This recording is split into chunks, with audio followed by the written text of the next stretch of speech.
అదే RTV app వార్తల్ని క్షణాల్లో చదివే అవకాశం ఉంటుంది. ఒక న్యూస్ పేపర్, ఒక టెలివిజన్ ఛానల్ మీ చేతుల్లో ఎప్పుడు ఉంటాయి. ఇప్పుడంతా కూడా కొత్త రోటరీపురం ఇది. ఇక్కడ అక్కడ ఒకటి అది కూడా మీరు చూడండి. ఈ మధ్య సిమెంట్ రోడ్లు వేయడం జరిగింది. మేము అక్కడ తిరిగేటప్పుడు పాత రోటరీపురంలో ఎక్కడా కానీ సిమెంట్ రోడ్స్ కానీ వాళ్ళకి కావాల్సిన కనీస మౌలిక ఇవి సదుపాయాలు కానీ ఏంటే కానీ వేయలేదు. వాళ్ళు నిజంగా అంటే మిగతా కోట్లంతా ఇలాంటి చోట్ల కూడా ఖర్చు పెట్టకుండా మొత్తం పులివెందుల మున్సిపాలిటీలో ఖర్చు పెడతానంటే ఆ 100 కోట్లంతా ఏమైనట్టు.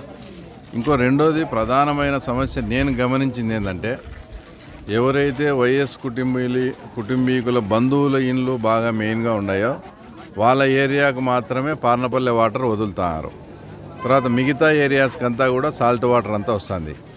అసలు భయమ్మ తోటలో కానీ ఇక్కడ పోయినప్పుడంతా వాళ్ళ స్కిన్ చూపించి ఎంత అలర్జీ వచ్చింది, మాకేం ఈ కష్టాలు అంటే మాకు పార్నపల్లె నీళ్లు తాగాలని పార్నపల్లె డ్యామ్ వాటర్ ఉపయోగిస్తే మాకు ఈ సమస్య ఉండదు, ఇంత వివక్ష ఎందుకు అని ఇప్పుడు చలకుంది.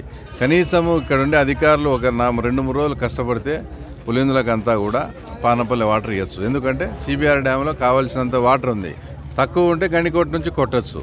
ఇంకా డ్రింకింగ్ వాటర్ కూడా సీఎం నియోజకవర్గంలో కూడా డ్రింకింగ్ వాటర్ గురించి కూడా ఈ రకమైన ఇబ్బందులు పడే పరిస్థితి ఉంది. మేము మున్సిపాలిటీకి 100 కోట్లు పెట్టాం, అది పెట్టాం, మీ అభివృద్ధి ఎందుకు చూపిండి అది అంటారు. ఇంకా అనేకమైనటువంటి సమస్యలు ఎక్కడ చూసినా కూడా సిమెంట్ రోడ్ అంతా పగలగొట్టి, ఇప్పుడు బాకరాపురంలో కానీ ఇక్కడంతా చూసినాం సిమెంట్ రోడ్లు పగలగొట్టి డ్రైనేజ్ కోసం అని అట్లే పెట్టినారు. 6 నెలలు అయింది.